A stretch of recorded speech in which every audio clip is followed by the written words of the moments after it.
Welcome to the amazing Wickham Park in Connecticut, and today we're going to take a tour of the park, but just a little bit of historic background to begin. The park was originally the estate of Clarence Wickham, who in his wills declared upon his wife's death that his estate would be turned into a park. His wife, Edith, passed away in 1960, and 1 year later, the park was ready to open. Several years later, Myrtle Williams, who owned adjacent land, donated additional acreage, so that today the park stands at 250 acres, and the park is located in both Manchester and East Hartford, Connecticut. We're going to take a tour of the park, going through the various thematic gardens, and we are going to start our tour with the oldest garden in the park that the Wickhams established, which is the Oriental Garden that started as early as 1920. The Wickhams loved to travel and brought back, as we're going to see, statues, and the one we're going to see here is just one of two food dogs at the entrance to the Oriental Garden. As we enter the Oriental Garden, we see this miniature tea house in a pond. As we walk around the pond and come to its very center, we will be traversing a white bridge, which is also known as a moon bridge. This bridge is directly in the center of the pond, and as we walk across the bridge, we are going to pause for a moment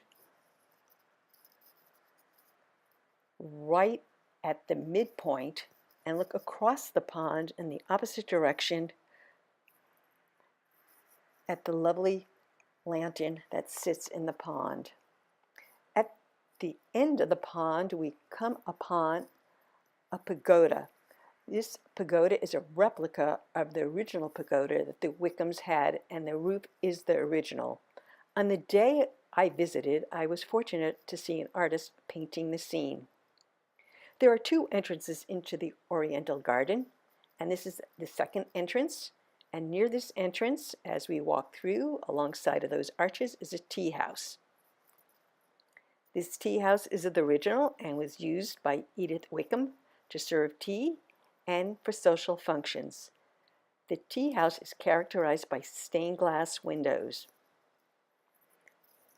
Close by to the Oriental Garden, we come to the English Garden, which is composed of three distinct rooms: the knot, the great lawn, and the maze. And we are going to start in the knot garden, appropriately named because the shrubbery winds and looks like each part knots into the other parts. On the day I visited, there were many monarch butterflies in the knot garden, and here we are seeing one.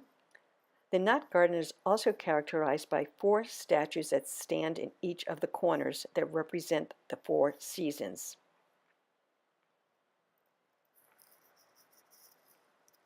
As we proceed through the knot garden, a little further into the park, we are going to come upon the great lawn, which is modeled after the Hidcock Manor in England. However, it is much smaller and more intricate, and it's a beautiful setting for a wedding. The plants in this garden are replicas of Kew Gardens. Now we continue on our tour, and we stop in the maze garden with its high hedges. And as we walk through the maze, if we are successful and get to the center, we are rewarded with this fantastic statue of Peter Pan. Adjacent to the English Garden is the Hydrangea Corner, a very peaceful place to sit and relax.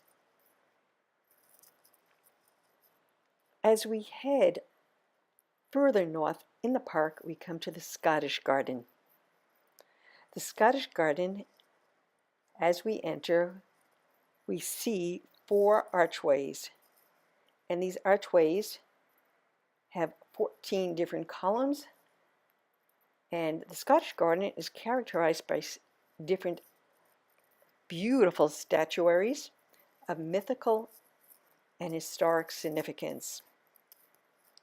As we continue down the pathway, we are going to come to a circular area with a beautiful sculpture of a unicorn situated in the hydrangea bed, and with many other floral arrangements surrounding it. As we proceed a little further north, we come to the quaint Irish garden, and we are welcomed by a Celtic cross and a shamrock.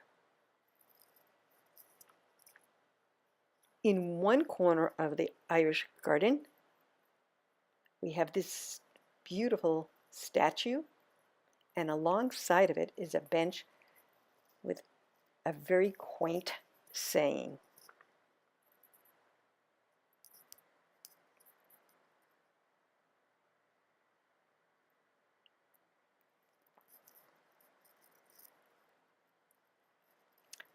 A second entrance into the Irish garden has this Cupid with a harp. The Irish garden also has an area that is perfect for small wedding ceremonies, as we see here in this secluded area. As we continue on our tour, we are next going to stop at the Lotus Garden, which has a beautiful pagoda.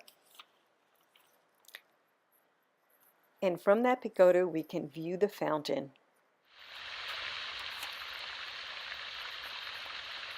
This garden also has several lanterns and floral arrangements reminiscent of a Japanese garden.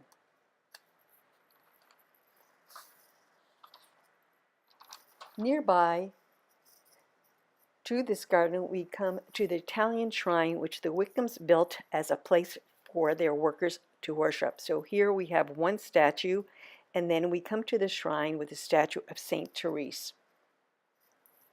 We are now going to climb up to the very top of Wickham Park to what is known as the Cabin Garden. It's the highest peak in the park, and it's a beautiful setting for weddings.